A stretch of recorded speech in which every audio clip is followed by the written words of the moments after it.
in this economy. Seperti itu dengan harga emas, walaupun masih ada perang begitu ya, geopolitik masih belum baik, tapi harga emas ini masih so-so dan cenderung turun setiap harinya kalau kita bicara per hari, seperti itu. Akankah mencetak all time high lagi, dan kira-kiranya kapan dan sampai berapa? Momentumnya tepat di mana Trump sebagai presiden inginnya perang terus. Ya, inginnya perang terus. Kenapa ingin perang terus? Karena menganggap bahwa Amerika kalah nih. Kalah, sehingga apa? Amerika, wah masa saya kalah sebagai negara dikuasa. Sebetulnya perusahaan pialang berjangka ini lebih ke pro ke nasabahnya atau justru ke perusahaan pedagang berjangka? Karena yang saya tahu banyak perusahaan perdagangan berjangka ini yang sebenarnya masih satu kongsi begitu dengan perusahaan pialang berjangka. Ya, ini pertanyaan menarik dan pertanyaan inilah pertanyaan yang menjebak sebenarnya.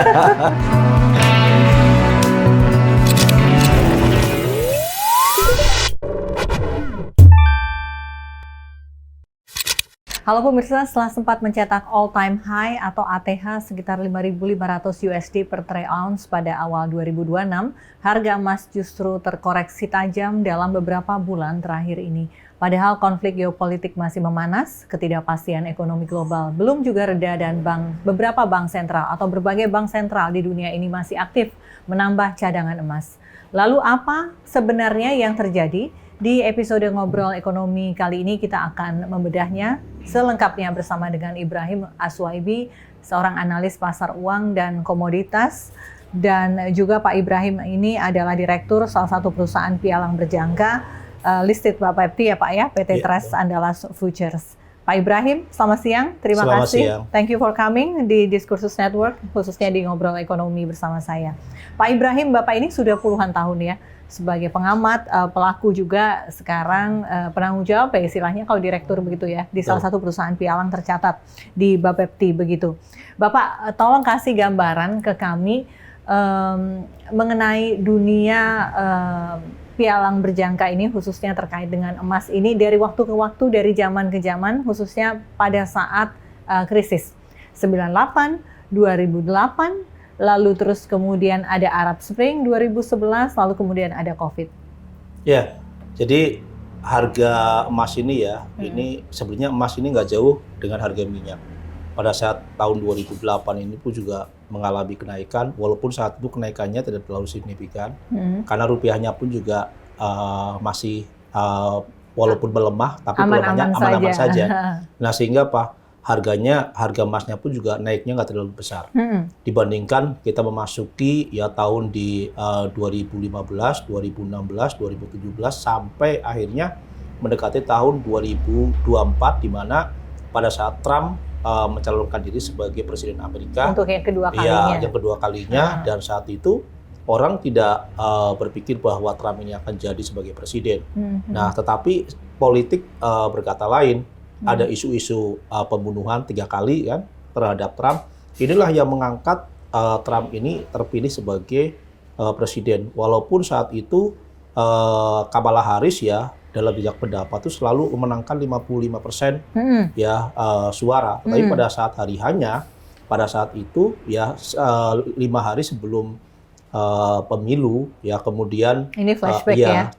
Trump itu bertemu dengan komunitas Muslim bahwa mendukung Palestina merdeka. Nah dari situlah akhirnya Trump ini memenangkan konsentrasi presiden di Amerika Serikat. Kita harus tahu bahwa pada saat kampanye Trump itu selalu menggadang-gadangkan tentang masalah perang dagang. Nah perang dagang inilah yang membuat akhirnya membuat rupiah melemah, kemudian harga emas dunia pun juga terus mengalami kenaikan. Kenapa? Karena bagi pasar bahwa perang dagang ini pasti nanti akan berpengaruh terhadap negara-negara mitra bisnisnya. Sehingga apa?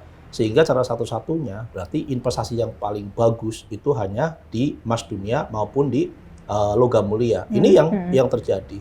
Nah, seiring waktu kita melihat bahwa harga emas dunia ini di awal-awal 2026 di Januari itu mencapai mendekati level 5.600. Ya, itu level tertinggi.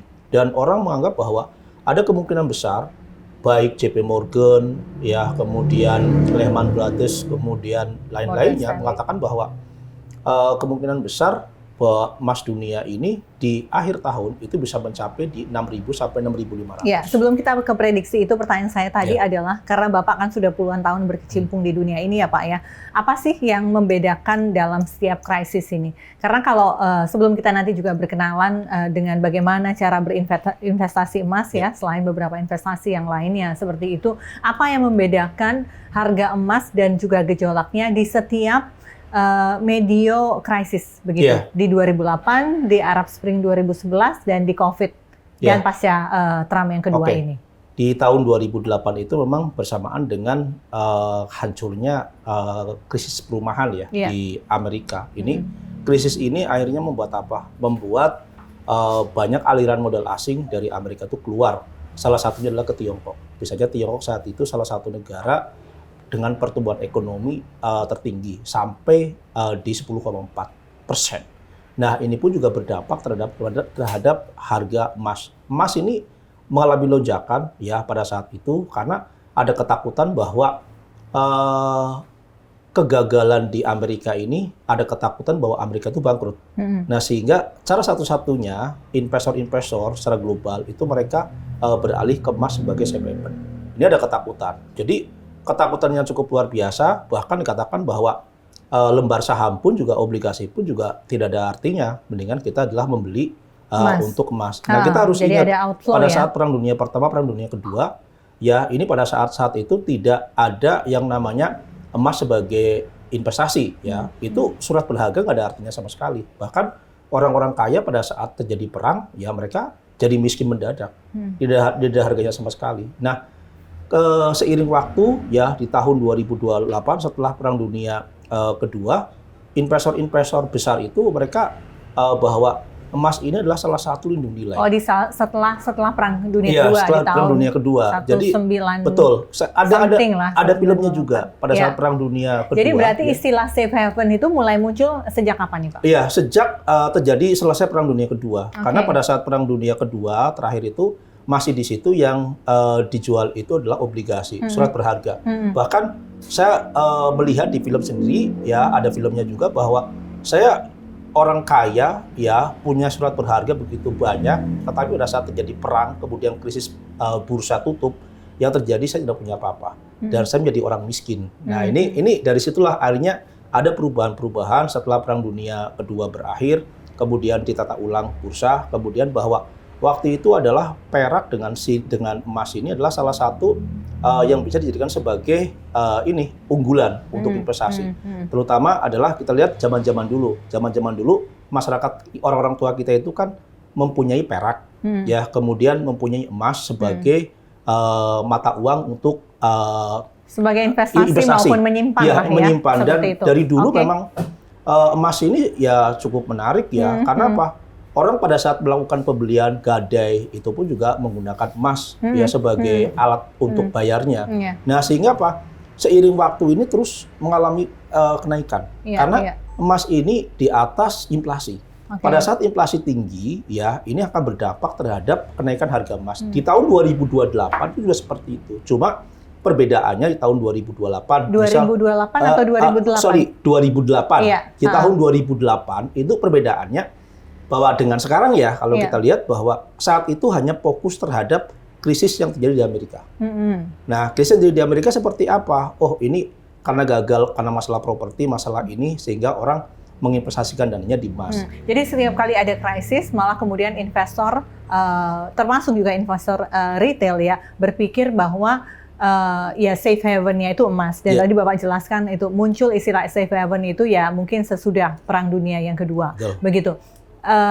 Sekarang bedanya fluktuasi emas pada saat setelah krisis 2008, lalu kemudian ada konflik Middle East Arab Spring 2011, lalu eranya COVID, dan sesudah Trump menjabat untuk yang kedua kalinya ini, apakah ada perbedaannya atau sama saja gejolaknya? Ya, hanya nilainya saja yang berbeda. Gejolaknya sama, nilainya yang berbeda. Nilainya yang Jadi berbeda. kalau tahun 2028 kita hanya 2008. fokus 2008. Maaf, sorry.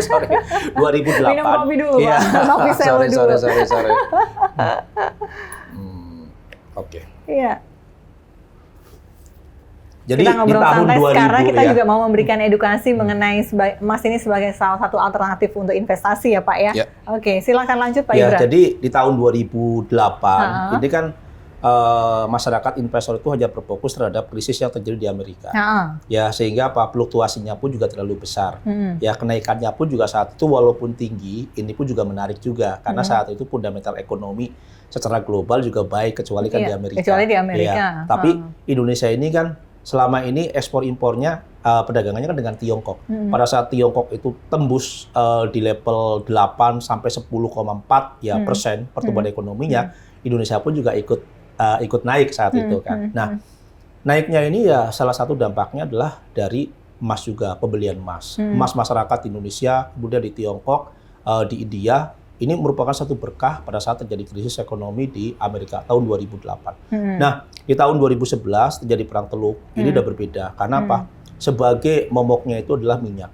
Nah, pada saat perang bahwa minyak ini akan ke $100 per barel. Saya masih ingat 2011 waktu itu saya ada seminar di Kadin juga dan saya sebagai salah satu narasumber dan saya mengatakan bahwa emas dengan gejolak Timur Tengah ya perang Amerika dengan Irak, anggap Amerika negara multinasional saat itu dengan Irak, ini akan membuat harga minyak mentah itu mencapai 100 barel saat itu.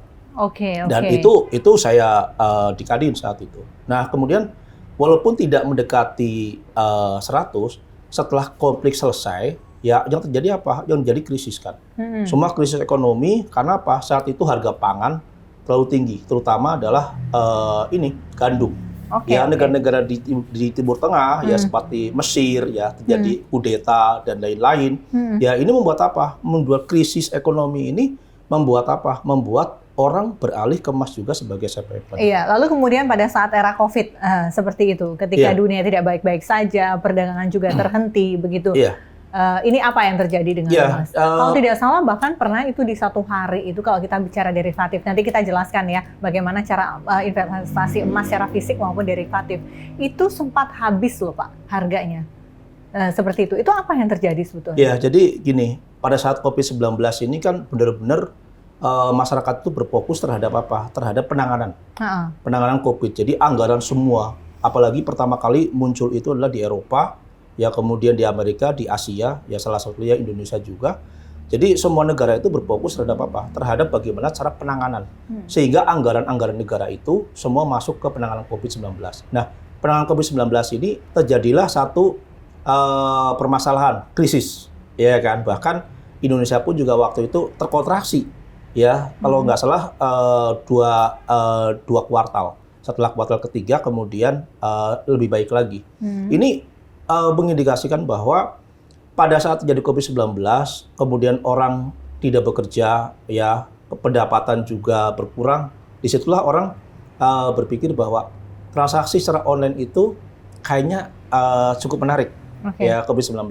Nah, disitulah banyak masyarakat yang melakukan transaksi. Nah, transaksi ini kan pada saat harga emas dunia itu terkoreksi, kalau di derivatif ini kan kita bisa ngambil posisi jual dan bisa mengambil posisi beli. Oke, mari kita mulai bicara edukasi emas. Berinvestasi emas itu bisa menjadi salah satu alternatif investasi atau salah satu portofolio kita ketika kita mau men-spread investasi kita. Bisa reksadana, begitu bisa betul-betul saham murni, bisa surat utang, bisa obligasi, bisa juga ke emas begitu ya. Pak, bisa dijelaskan perbedaan antara investasi emas fisik dan investasi emas derivatif? Ya, perbedaan antara investasi di emas fisik. Jadi kalau emas fisik itu namanya investasi. Kalau di derivatif itu transaksi. Ini harus dibedakan dulu. Dibedakan dulu. Jadi ini banyak salah kaprah ya, partner-partner di derivatif itu bicara dengan calon-calon nasabahnya mengatakan bahwa Bapak bisa melakukan investasi di derivatif. Itu salah. Jadi melakukan transaksi. Kenapa saya katakan transaksi? Ya, kalau transaksi itu berarti nasabah. Kalau investasi, ya berarti investor. Kenapa? Kalau investasi itu dana nggak mungkin mengalami kerugian. Karena menginvestasikan dana silahkan mengambil dari fluktuasi harga dari tahun ke tahun, ya secara jangka menengah jangka panjang naik, berarti untung. Nah, kalau derivatif tidak. Derivatif itu namanya nasabah melakukan transaksi, berarti transaksi bisa untungnya per menit.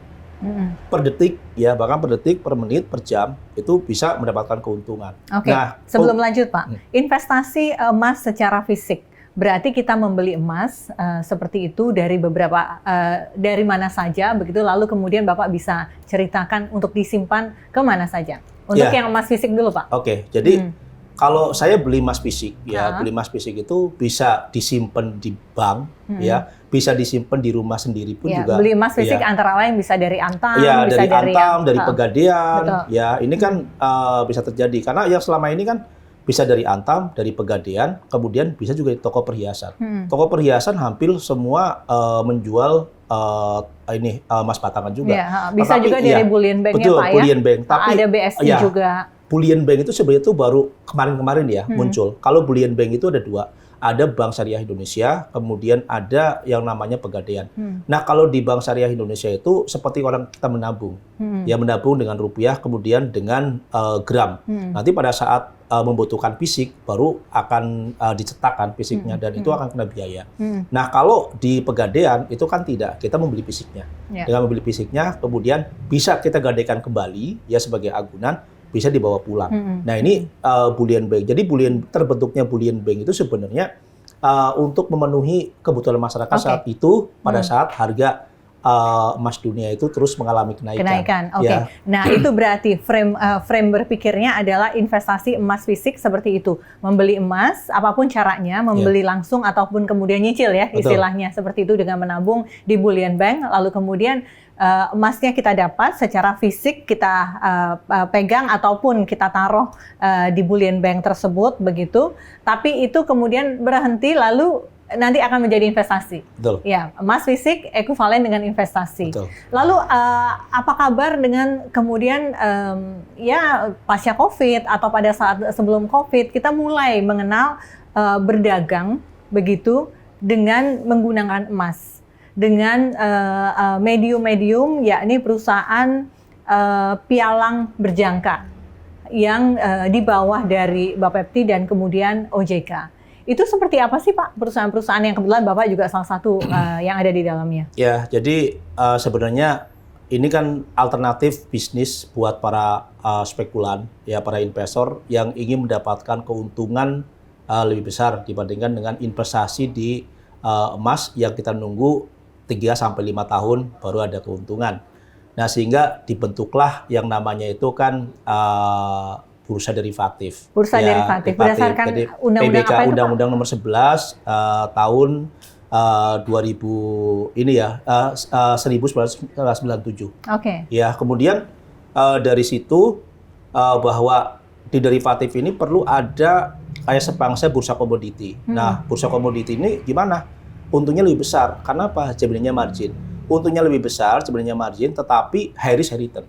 Nah, rupanya high risk high return ini disukai oleh para spekulan, para masyarakat, para investor yang mereka ingin kaya mendadak. Dan ini memang terjadi. Banyak juga yang mereka menginvestasikan dananya, yang mereka untung berlipat-lipat juga banyak. Tapi yang rugi pun juga banyak. Nah, yang nasabah rugi ini sebenarnya adalah nasabah yang tidak tahu bagaimana cara melakukan transaksi. Ya, mereka tidak tahu, mereka percaya terhadap partnernya, ya atau marketingnya, tradernya. Nah, sehingga apa? Mereka tidak tahu seluk-beluk bagaimana melakukan transaksi. Seharusnya orang yang melakukan transaksi di derivatif ini, di emas ini adalah orang yang benar-benar mengetahui secara detail bagaimana transaksi, ya baca dulu tata cara transaksinya. Kalau kita kenal dengan trading rule, ya bagaimana komisinya, spread-nya, leverage-nya seperti apa, itu jelas di situ. Nah, sehingga melakukan edukasi, kemudian melakukan demo dulu, demokon, latihan. Ya setelah mereka tuh pinter, ya mereka barulah terjun untuk melakukan transaksi. Nah, dalam melakukan transaksi, tidak mungkin pertama kali melakukan transaksi untung, pasti mengalami kerugian. Orang sukses itu kan melalui liku-liku kan, melalui liku-liku. Nah, kita biasanya untuk mengetes itu adalah dengan dana kecil dulu. Dana kecil, ya kita transaksi, kemudian setelah kita menguasai, oke lah, saya punya dana besar. Nah, seharusnya yang melakukan transaksi di derivatif itulah nasabah yang memiliki dana sendiri, ya, bukan orang lain. Bukan ya. titipan. Jadi karena apa? Di derivatif itu cluster. Jadi orang-orang itu saja yang melakukan transaksi. Jadi si nasabah ini melakukan transaksi di pialang berjangka itu berpindah-pindah. Oh, di sini saya kayaknya rugi, kemudian pindah lagi ke pialang ada 67 pialang berjangka yang mereka berpindah-pindah. Nah, pada saat mereka itu kena di pialang salah satu yang mereka menguntungkan, pasti mereka tidak akan pindah kemana-mana.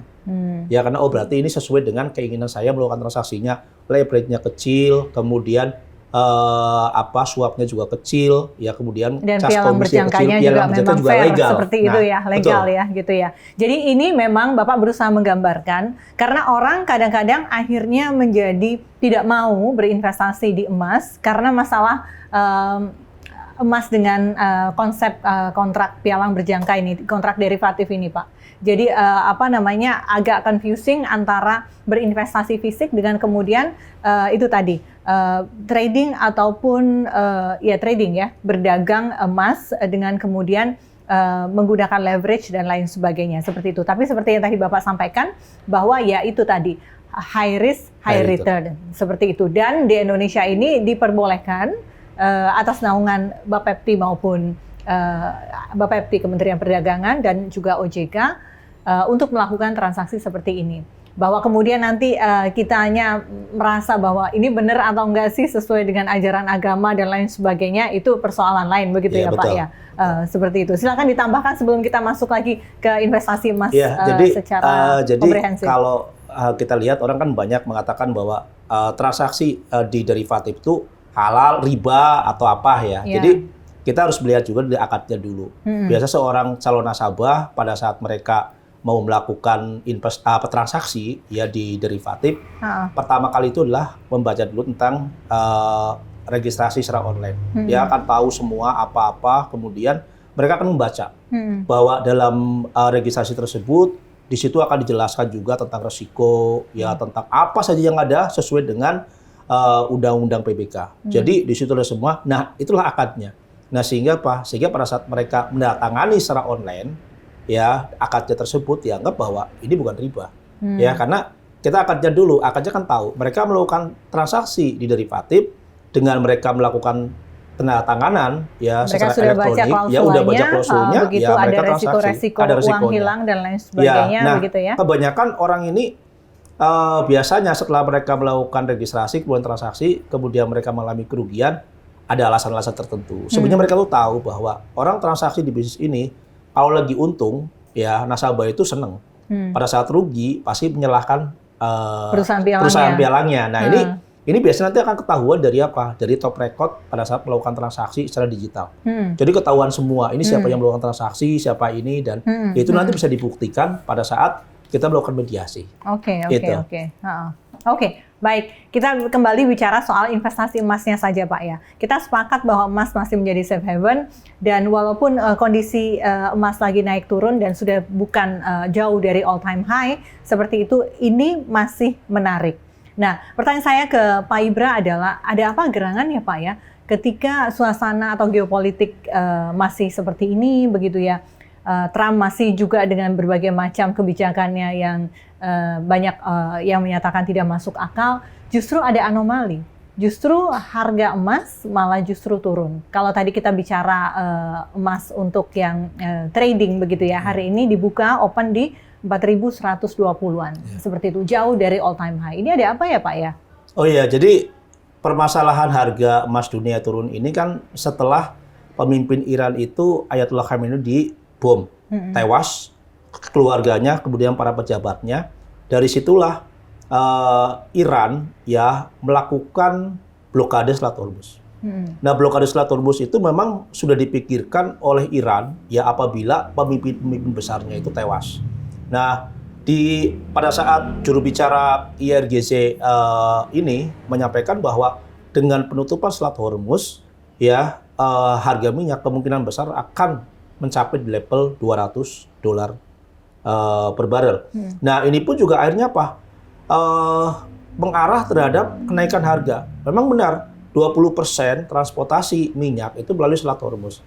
Nah, pada saat Selat Hormuz ditutup, ini membuat apa? Transportasi logistik ini mengalami kenaikan. Berarti apa? Berarti negara-negara itu harus mencari minyak-minyak bukan lagi dari Timur Tengah atau dari Afrika atau Amerika Latin yang relatif lebih jauh, sehingga transportasi logistik mengalami kenaikan. Dampaknya adalah terhadap harga-harga turunannya. Nah, harga turunannya seperti Amerika, harga gasolin, kemudian harga makanan pokok mengalami kenaikan, sehingga inflasi tinggi. Nah, inflasi tinggi ini berdampak terhadap bank sentral global kemungkinan besar akan menaikkan suku bunga. Kenaikan suku bunga inilah yang membuat apa? Membuat orang condong melakukan taking profit di emas dunia. Mereka berpindah yaitu ke saham dan obligasi. Nah, ini yang jadi permasalahan. Sebenarnya perang bagus untuk safe haven. Tapi pada saat setelah Hormuz ditutup, ini pengaruhnya cukup luar biasa. Investor itu langsung menarik diri, mereka itu berpindah ke obligasi, ke saham. Kenapa? Karena pada saat Bank Sentral Global menaikkan suku bunga, anggaplah Indonesia menaikkan suku bunga 100 basis poin.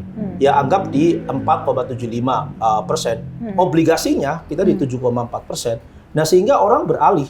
Ya, beralih kemana? Beralih pertama adalah ke obligasi, yang kedua ke mata uang. Kenapa? Karena mata uang itu lagi condong, misal satu contoh, dolarnya mengalami penguatan sehingga mata uang ini melemah. Nah, pada saat mata uang melemah, investor-investor yang tadinya membeli logam mulia, ini mereka jual, mereka pindahkan ke valuta asing, terutama adalah ke dolar Amerika, dolar Singapura. Karena apa? Keuntungannya lebih besar secara jangka pendek.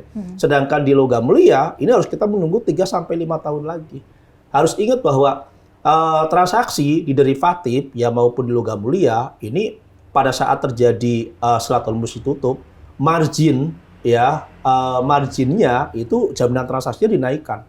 Leverage-nya pun juga dinaikkan. Sehingga apa? Disinilah banyak nasabah yang melakukan transaksi, mengambil posisi berlawanan, banyak yang rugi mendadak. Ini kejadian. Bahkan ada juga yang mereka masuk posisi, ya harganya turun, kemudian ngambil posisi beli, kemudian karena leverage-nya melebar, karena jaminan transaksinya besar, sehingga apa? Sehingga kerugian itu cukup dalam. Jadi kalau dalam jangka pendek maupun menengah, jangan merasa nyaman dulu bahwa kalau perang masih bergejolak seperti ini, maka harga emas akan cenderung naik terus. Karena apa? Karena dunia sudah mengantisipasi dengan menaikkan suku bunga bank sentral, lalu terus kemudian iming-iming suku bunga tinggi dan lain sebagainya itu, lalu kemudian saham juga naik, obligasi juga dan lain sebagainya bunganya begitu, yang membuat kecenderungannya. Dan juga ini currency ya Pak ya, currency ini akan selalu tidak ekuivalen dengan emas, betul. Seperti itu begitu. Secara jangka pendek. Secara jangka pendek. Nah, kalau jangka panjang masih menjadi sesuatu yang menarik atau tidak? Oh, secara jangka panjang untuk harga emas dunia logam mulia masih menarik ya. Jadi kalau kita melakukan transaksi jangan melihat saat ini. Harus melihat jangka menengah, jangka panjang. Misalnya harus menggunakan dana yang nganggur, yang dingin. Kalau orang bilang jangan orang, karena gini. Saya banyak sekali mendapatkan telepon ya dari dari investor, dia mengatakan bahwa ini kok kenapa harganya turun? Saya bilang, saya mengatakan bahwa investasi di logam mulia atau di emas itu adalah jangka menengah, jangka panjang. Kita lihat nanti 3 tahun ke depan seperti apa. Kalau kita lihat transaksinya adalah jangka pendek, itu harus main di derivatif. Nah, sedangkan derivatif itu harus memerlukan dana yang cukup besar. Karena apa? Karena yang ditransaksikan menggunakan margin, sehingga resikonya kan gede. Nah, kalau kita melakukan investasi di logam mulia, ya kita tidak akan dapat bunga, tidak apa. Yang didapat hanya fluktuasi harga nanti ke depannya. Jadi kita harus sabar. Nah, fluktuasi harga itulah yang membuat kita membuat kita kan mendapatkan keuntungan. Nah, pas kebetulan memang hirup sekarang ini sedikit mereda ya untuk emas, karena harga emas lagi turun, tetapi kecenderungan untuk masyarakat itu berpindah hampir 70%. Nasabah yang memiliki dana di perbankan itu dipindahkan ke mata uang, ke valuta asing. Kenapa? Karena secara jangka pendek ini akan menguntungkan. Anggaplah rupiah dari 17.500 sekarang sudah di 18.000. Artinya apa? Itu sudah untungan sudah cukup besar. Ya, dari yang tadinya di 17.000 kemudian ke 18.000 sudah keuntungannya cukup besar secara jangka pendek. Tetapi secara jangka panjang tidak seperti itu. Orang nanti akan beralih lagi dipindahkan ke emas sebagai safe haven. Itu permainan para spekulator itu udah cukup luar biasa. Canggihnya cuma karena kita ini nggak punya duit, jadi kita hanya bisa memberikan ngamatin saja, Mbak. Jadi masyarakat ini hebat. Saya lihat bagaimana mereka memindahkan dana, mereka membuka dua rekening, dari rekening rupiah, kemudian valuta asing, mereka tinggal pindahin. Dari sini lagi harga turun, pindahin lagi ke rupiah. Ini naik lagi, ini pindahin lagi ke dolar. Ini seperti itu. Itu secara jangka pendek cukup bagus. Karena apa? Karena momentumnya tepat, di mana Trump sebagai presiden inginnya perang terus. Ya, inginnya perang terus. Kenapa ingin perang terus? Karena menganggap bahwa Amerika kalah nih. Kalah sehingga apa? Amerika, wah, masa saya kalah sebagai negara adikuasa gitu. Yang dikenal dalam transaksi derivatif itu ataupun juga di bursa adalah jangan melawan pasar gitu ya, Betul. Pak ya. Itu jangan melawan pasar, lalu kemudian ingatlah cut loss dan juga jangan terlalu greedy pada saat taking profit. Seperti itu ya, Pak. Iya. Nah, ini menarik nih yang masalah cut loss. Jadi banyak orang pada saat melakukan transaksi salah posisi kemudian mereka locking ya. Ini yang paling bagus itu adalah cut loss. Pada saat salah posisi, itu maksudnya diingatkan ya. Lodging itu berarti kan kalau kita punya posisi salah, misal buy harganya turun, kita ngambil sell. Itu namanya locking. Kalau locking ini locking itu bisa bikin kepikiran berhari-hari. Bila perlu pada saat salah posisi sebelum banyak mengalami kerugian, kalau memang ada harganya mau turun, langsung cut loss. Ya, kenapa? Karena kalau pada saat kita cut loss, kita bisa masuk posisi lagi, kalau benar kita bisa balik lagi uangnya. Dan tidak menjadi pikiran. Tapi kalau bisa locking, ini akan membuat pikiran. Karena orang anggap bahwa, wah, saya yang buy-nya untungnya besar, tapi yang selling-nya segini. Pada saat dilikuidasi kita rugi. Ya kan? Ini banyak jebakan-jebakan Batman. Misalnya, saya selalu dalam melakukan edukasi ya terhadap calon nasabah, jangan melakukan locking. Salah posisi, kita langsung cut loss. Lah apa kita rugi? Ya, kita rugi saat ini, tapi ke depan transaksi lagi harus untung supaya modal balik lagi. Oke, Pak Ibra, Anda menekuni dunia ini sudah puluhan tahun. Saya ingin Bapak kasih gambaran secara bahasa awamnya, begitu ya Pak ya. Bagaimana trik-triknya kita berinvestasi atau bertransaksi dengan objek, saya sebutkan ya ini, dengan objek saham, sama berinvestasi derivatif ini dengan objek emas ataupun komoditas. Bagaimana triknya dan apa sih sebetulnya perbedaannya? Ya, jadi kalau kita melakukan investasi di saham, ya kita harus bisa melihat ya saham apa yang menarik. Ya, misal yang menarik itulah saham-saham perbankan. Itu yang cukup menarik walaupun harga lebih mahal tapi stabil. Itu pun juga yang kita jaminkan itu adalah lembar saham. Artinya apa? Bahwa investasi di saham itu relatif lebih aman. Nah, kalau kita mau investasi derivatif atau di emas, ini lebih berhati-hati lagi. Kita harus lihat juga, pertama itu adalah liatin perusahaannya, pialang berjangkanya. Apakah terdaftar di Bapepti atau tidak. Dan bagaimana track recordnya? Iya, track recordnya harus melihat juga di website bapepti.co.id, apakah namanya ada. Nah, setelah itu kita lihat recordnya juga. Ini bagus nggak, apakah pernah bermasalah atau tidak, karena biasanya dilihat dari pengaduan.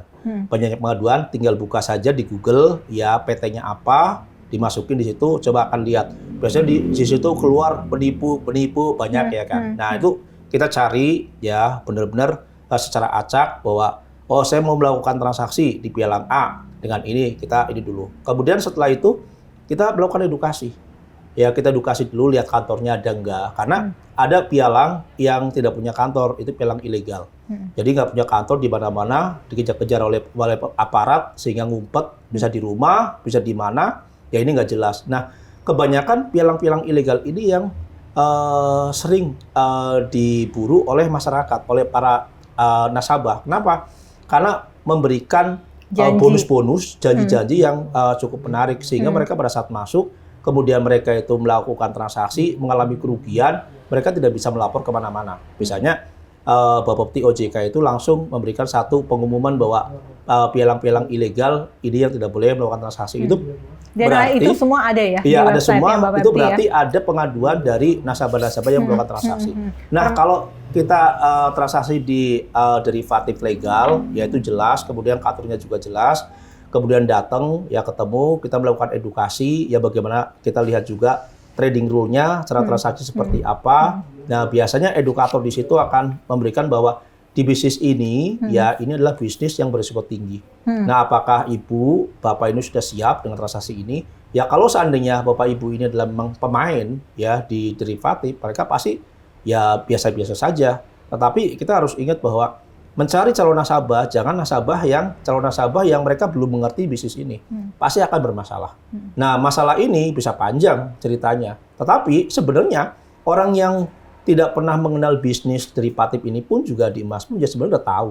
Coba karena dia itu karena rugi, jadi pura-pura nggak tahu, akhirnya terus menagih antar pribadi dan pribadi. Nah, ini yang terjadi sampai saat ini. Misalnya masyarakat itu harus melek ya bahwa bisnis ini cukup menjanjikan. Bisnis di Pati cukup menjanjikan. Kenapa saya masuk di bisnis ini? Ya karena bagi saya menjanjikan. Oke. Mungkin kalau saya itu tidak di bisnis ini, tidak mungkin saya seperti ini, bisa punya segala-galanya. Oke, ya, itu biasanya yang diiming-imingin oleh marketing sih Pak, Betul. jadi hati-hati. Nah, marketing biasanya mengimingi seperti itu. Sebenarnya marketingnya itu juga nggak kaya-kaya juga, cuma itu kan hanya di ini aja, drama dia saja. Iya, Pak Ibra, orang masih berpikir dan melihat yang namanya perusahaan pialang berjangka ini sebetulnya transparan tidak sih dalam yang memperdagangkan sebetulnya bertransaksi adalah nasabahnya itu sendiri, seperti itu. Ini kan adalah istilahnya wadah begitu. Betul. Ya, yang kemudian dilempar ke perusahaan yang kita sebut pedagang. Komoditas berjangka begitu. Jadi pada intinya kalau nasabah ini rugi, perusahaan pedagang berjangka itu untung, demikian sebaliknya. Kalau nasabah ini untung, maka perusahaan perusahaan perdagangan berjangka tersebut akan rugi. Pertanyaan saya, sebetulnya perusahaan pialang berjangka ini lebih ke pro ke nasabahnya atau justru ke perusahaan pedagang berjangka? Karena yang saya tahu banyak perusahaan perdagangan berjangka ini yang sebenarnya masih satu kongsi begitu dengan perusahaan pialang berjangka. Ya, ini pertanyaan menarik dan pertanyaan inilah pertanyaan yang menjebak sebenarnya. Tapi gini, mungkin akan saya jelaskan secara detail supaya masyarakat juga yang menonton YouTube ini, channel YouTube ini tahu ya. Jadi gini, pada saat orang melakukan transaksi, ya mereka membuat registrasi online di salah satu pialang berjangka, kemudian mereka nanti akan ditransaksikan melalui pedagang. Jadi yang registrasi itu hanya pialang. Kayak orang wartel itu kan kita telepon, kemudian kita bayar. Ya kan? Jadi pialang berjangka ini hanya mendapatkan keuntungan dari komisi, ya, kemudian spread, ya, sama bunga. Itu pun juga nanti akan dibawa bunga transaksi. Misal kalau kita nginap, gitu kan, kalau nginap 2 hari 3 hari, dan dari situ kena bunga, nah bunga itu akan mendapatkan keuntungan untuk perusahaan. Pialang berjangka tidak bisa mengambil dana nasabah. Ya, karena apa? Nasabah melakukan transaksi melalui segregated account. Segregated account itu hanya akun terpisah dan inilah yang selalu diaudit, diawasi baik oleh Bapepti, OJK maupun Bank Indonesia. Nah, sehingga apa? Sangat sulit sekali kalau seandainya perusahaan mengambil dijadikan sebagai dana operasional. Misalnya pada saat melakukan transaksi dilempar ke pedagang. Nah, nanti pada saat nasabah mengalami kerugian, siapa yang diuntungkan? Yang diuntungkan adalah market maker. Nah, jadi mungkin akan membahas kita market maker. Jadi gini, dalam rules ya regulasi harus ada pedagang, harus ada bursa, harus ada pialang, ya kan. Nah, pada saat nasabah melakukan transaksi, ya kemudian dilempar ke pedagang. Nah, nanti pedagang di situ ada market maker. Market maker itu ada beberapa macam. Ada pialang berjangka sebagai market maker, ada pialang berjangka dengan pedagang sebagai market maker, ada pribadi sebagai market maker. Nah, kenapa harus jadi market maker? Pada saat nanti nasabah mengalami kerugian, yang untung adalah market maker. Pada saat nasabah untung, ya nanti yang membayar adalah market maker. Jadi market maker di sinilah bisanya kalau kita lihat yang bahwa yang membayar ada satu pialang berjangka yang memiliki dana jaminan itu hampir 400 juta. 400 miliar ya, hampir 400 miliar. Kenapa? Karena transaksinya semakin banyak sehingga apa? Market maker itu harus mempersiapkan dana pada saat nanti nasabah mengalami keuntungan cukup besar pada saat WD hari ini sebelum jam 12 itu harus dibayar sekarang. Ya, kalau seandainya di atas jam 12 berarti dibayar hari berikutnya. Nah, dana itu harus standby ya di rekening segregated account. Nah, ini yang terjadi sehingga dan itu yang diawasi oleh custodian dan custodian sehingga gini, kalau orang mengatakan wah ini dilempar ke ke pasar ya, pasar global. Memang untuk harganya kita melihat ke pasar global. Tapi dari Patip ini sebenarnya uangnya ada di dalam negeri. Bukan kita dilempar ke luar negeri. Nah, berbeda dengan PALN. Ya, PALN itu perdagangan alternatif luar negeri. Itu benar-benar transaksi dari pialang langsung ke bursa, kemudian langsung ke bursa luar negeri. Ya, justru itu, karena disimpan di dalam negeri ini masih ada juga yang berpikir, banyak juga yang berpikir bahwa itu dia berarti nanti setiap nasabah akan endingnya akan tetap rugi dan yang untung adalah pedagang. Karena kongsiannya itu sama perusahaan pialang itu, begitu Pak? Ya, jadi biasanya ini masalah dapur ya, dapur sebagai market maker, ya pedagang, ya biasanya yang market maker kayak gitu biasanya akan ditinggalkan oleh nasabah-nasabah yang melakukan transaksi. Biasanya itu juga cepat menyebar dan itu akan di antara dunia Bapak ini ya, buruknya pedagang tersebut. Tapi biasanya ya pedagang market maker itu mereka itu bagaimana caranya agar nasabah melakukan transaksi ya di pialang A dengan pedagang ini mereka nyaman. Jadi kalau untung ya kita kasih balikan, kalau rugi biasanya ada nasabah yang melakukan transaksi rugi kemudian mereka minta dikembalikan. Nah, market maker pedagang pasti akan mengatakan, "Lah terus kalau nasabah untung siapa yang membayar?" Kan pedagang juga, market maker. Kalau rugi ya udah kita open aja karena jadi pedagang pun juga bisa bangkrut. Kalau nasabahnya pintar melakukan transaksi gitu loh. Itu dia high risk high return. Iya, permasalahannya yang melakukan transaksi kebanyakan di sini ini bukan nasabah. Ya, yang transaksi adalah marketing sehingga apa? Akhirnya apa? Mereka rugi. Kenapa mereka rugi? Karena mereka belum tahu pasar. Ya sudah bermarketing, ya kemudian dia transaksi, ya pasti otaknya nggak fokus. Begitu. Dan itu sebenarnya dilarang kan Pak? Dan sekarang nggak boleh. Itu harus nasabah sendiri yang melakukan transaksi. Dan nasabah yang melakukan transaksi di derivatif itu cluster. Hanya orang-orang itu saja. Ya orang-orang itu saja dan mereka orang-orang kaya semua, punya duit semua. Jadi bisa berbeda dengan di saham. Kalau saham itu bisa puluhan juta ya. Kalau di derivatif enggak, sedikit, tapi kelasnya cuma itu. Pindah satu ke sini kayaknya jelek, ke sini lagi, pindah lagi pialang 1, pialang 2, pialang 3. Pas mereka mendapatkan pialang kelima, kemudian bagus, dia melakukan mengalami keuntungan bagus, akan di situ. Ini satu pengalaman ya. Pada saat harga emas dunia ini mengalami kenaikan cukup signifikan, ada salah satu nasabah, saya nggak akan saya sebutkan, di perusahaanku, itu masuk itu hanya 20 juta. 20 juta selama 1 bulan itu jadi 1,5 miliar. Bayangkan bagaimana transaksinya, sampai saya juga bingung. Akhirnya saya buka, coba saya lihat transaksinya, benar semuanya. Jadi dari kecil digedein. Memang saat itu nasabah ini melakukan transaksi di perusahaanku itu pas lagi bagus. Di pialang lain rugi terus, karena saya interview, "Pak, kenapa Pak untung?" "Iya Pak, saya mengalami transaksi di derivatif dari pialang-pialang lain itu mengalami kerugian. Saya hanya di Bapak ini untung. Itu pun untung itu untuk menutupi kerugian sebelumnya." Gitu loh. Iya, jadi hati-hati. Tapi itu tadi kata kuncinya adalah high risk high return dan ya jangan greedy seperti itu ya Pak ya. Satu lagi Pak, sama seperti pertanyaan saya kepada pengamat bursa dan lain sebagainya begitu.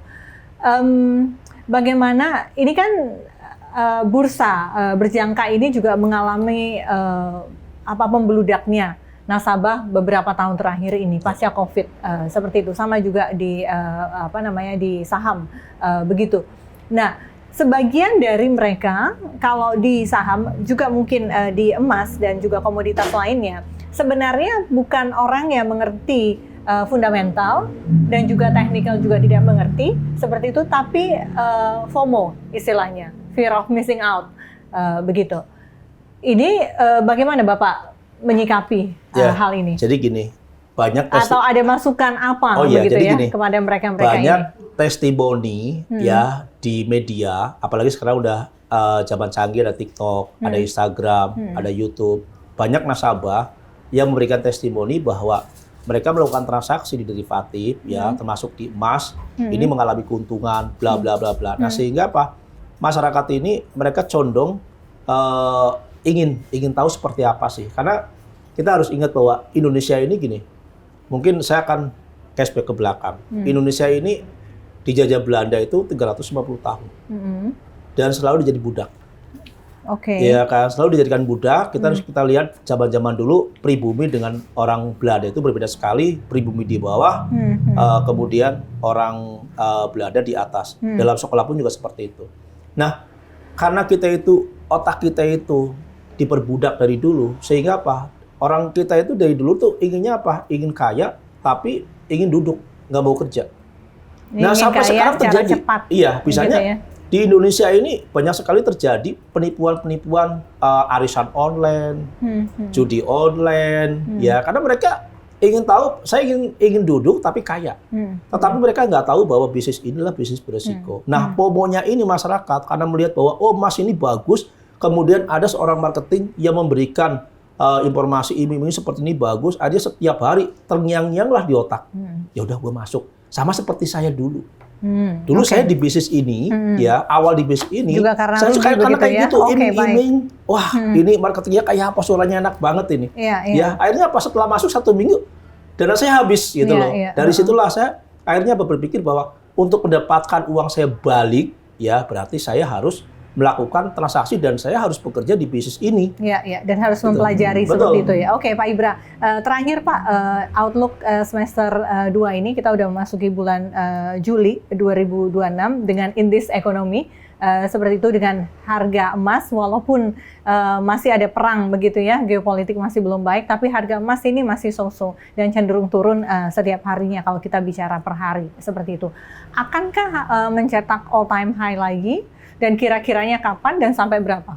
Ya, jadi saya sih melihat bahwa kalau seandainya nanti perang di Timur Tengah ini usai, ya walaupun terjadi perang tapi tidak ada pemblokiran Selat Hormuz, kemungkinan besar harga emas dunia itu akan kembali naik. Karena apa? Kita akan fokus terhadap apa? Terhadap perang dagang. Perang dagang yang dilakukan oleh Amerika terhadap mitra-mitra bisnisnya. Ini sudah genderang perang sudah mulai berjalan. Tapi apa namanya di bulan November Amerika sudah ada pemilu sela. Pemilu sela pun juga cukup ramai. Jadi mungkin saya akan bicara tentang masalah geopolitik dulu. Jadi geopolitik ini yang tidak akan pernah habis-habisnya itu di Timur Tengah dan di Eropa Timur. Nah di Timur Tengah ini perang antara Israel dengan Lebanon ini kemungkinan besar masih akan berlanjut. Ya, terus akan berlanjut. Nah, dampaknya nanti perang antara Iran dengan Amerika. Nah, kalau seandainya tidak ada pemblokadean Selat Hormuz, ya kemungkinan besar harga inflasi akan rendah, kemudian bank sentral akan menurunkan suku bunga. Itu bisa akan menaikkan. Ya, betul. Ini, kemudian dalam pemilu sela, kalau seandainya Partai Republik dikalahkan oleh Partai Demokrat, ini pun juga akan membuat masyarakat condong ke emas sebagai safe haven. Kenapa? Karena bisa saja bahwa akan terjadi impeachment terhadap Trump. Kebijakan-kebijakan Trump yang tidak pro dengan rakyat, ini kemungkinan besar alasan DPR maupun Kongres untuk melakukan impeachment ya terhadap Trump sebagai Presiden Amerika. Nah, kemudian permintaan untuk logam mulia dari Bank Sentral. Dari Bank Sentral itu terus mengalami peningkatan dari kuartal ke kuartal. Ya, kuartal pertama, kuartal kedua, kuartal ketiga, sampai kuartal keempat, itu pun juga akan mengalami kenaikan. Kenapa? Pada saat harga emas dunia mengalami penurunan, mereka ini kesempatan bagi Bank Sentral. Kecuali ya mungkin Bank Sentral Rusia, karena Bank Sentral Rusia perang, membutuhkan dana cukup besar sehingga menjual emasnya. Tapi Tiongkok, Indonesia cukup luar biasa. Di kuartal pertama 2 ton. Sebelumnya jual, ya kan? Sebelumnya jual, tapi di kuartal pertama itu 2 ton. Artinya apa? Bahwa Bank Indonesia pun juga rupanya mengikuti juga gerak langkah yang dilakukan oleh Bank Sentral Global pada saat harga emas dunia mengalami penurunan, mereka koleksi. Nah, ini awal yang baik ya, harga emas itu akan naik dan saya masih optimis ya kemungkinan besar kalau untuk mencapai di level 4.500 sampai akhir tahun kemungkinan akan tercapai. Sampai akhir tahun itu sangat terkoreksi ya. Dulu kan awalnya bisa sampai 6.000 katanya ya. Betul. Jadi kalau seandainya kita itu di 4.500 dalam kondisi saat ini setelah Hormuz ditutup, itu sudah cukup luar biasa. Nah, saya kecondongan bahwa 4.500 apabila Iran tidak melakukan blokade terhadap Selat Hormuz. 4.100 ini akan bisa turun sampai ke 38, 37? Nggak mungkin lah, nggak mungkin. Karena kita lihat kemarin sampai di level di bawah 4.000, ya itu pun juga kembali lagi naik ya. Karena apa? Ini minggu depan itu akan ada pertemuan Bank Sentral Amerika yang kita lihat sebelumnya inflasi turun, ya, tetapi dengan kondisi harga minyak naik lagi, apakah inflasi nanti juga akan dibahas atau tidak? Tapi kecondongan dari pejabat Bank Sentral Global bahwa kenaikan suku bunga itu dilihat dari inflasi. Berbeda dari zamannya Powell. Powell itu bukan lagi inflasi, tapi tenaga kerja dan pengangguran. Kenapa? Karena mendapatkan intervensi dari Trump. Saat itu Trump menginginkan bahwa Powell itu harus menurunkan suku bunga dan apa yang dilakukan oleh Powell benar menurunkan suku bunga, tetapi Kevin Walsh tidak seperti itu. Kevin Walsh akan berfokus terhadap inflasi. Oke, terakhir singkat saja Pak Ibra, tips untuk ini Investor. bukan investor berarti, trader pemula begitu ya? Oh iya. Atau yang nasabah pemula ini? Ya, jadi untuk nasabah pemula ya hati-hati dalam melakukan transaksi di valuta asing atau di emas dunia. Karena apa? Bahwa bisnis inilah bisnis berisiko. Biasanya nasabah pemula itu semangatnya luar biasa. Semangatnya luar biasa. Mereka juga mengetahui resiko, ya, tetapi harus hati-hati juga. Belajar dulu secara fundamental, kemudian secara teknikal terhadap pakar-pakarnya. Karena apa? Hati-hati juga dalam memilih seorang trainer. Ya, bisa saja trainer itu baru melakukan edukasi, baru seminggu kemudian, ayo masuk, jangan. Jadi, kalau saya sebagai edukator, ya, memberikan kebebasan terhadap calon nasabah dalam melakukan transaksi. Dan sebelum melakukan transaksi, minimal itu 3 bulan harus melakukan demokon. Setelah demokon itu lancar, ya silakan kalian melakukan transaksi. Tapi kalau misal demokon belum lancar, kemudian nasabah memaksakan diri melakukan transaksi, ya silakan saja. Tapi biasanya itu pemula, ya bagi nasabah pemula, biasanya awal-awal melakukan transaksi pasti akan mengalami kerugian. Dan saya itu pun bukan salahnya, bukan salahnya perusahaan yang berjangkanya begitu ya. Bukan salah perusahaan, tetapi yang disalahkan ya nasabah sendiri. Karena nasabah ini gini dalam pikiran, ya, pada saat saya untung pasti untungnya besar. Pada saat saya rugi, yang saya rugi uang segitu. Misalnya contoh, saya punya uang 5 juta melakukan transaksi, ya, pada saat rugi ya hanya 5 juta ruginya. Tapi pada saat saya benar melakukan transaksi benar, uang 5 juta bisa jadi 100 juta. Itu bisa terjadi. Itu, Mbak. Oke, baiklah. Yang jelas berinvestasilah dengan uang dingin. Seperti itu, jangan greedy juga. Ingat-ingat untuk cut loss dan take profit-nya juga ya di take profit begitu ya. Jangan langsung digulung terus seperti itu ya. Dan bagi yang scalping atau trader harian begitu harus sangat bisa membagi waktunya dengan pekerjaan. Pak Ibrahim Aswabi, terima kasih sudah hadir di Ngobrol Ekonomi. Pemirsa, itulah tadi Ngobrol Ekonomi, kami kembali dengan topik-topik hangat lainnya. Saya Fesi Alwi pamit. Sampai jumpa. Enak kopinya.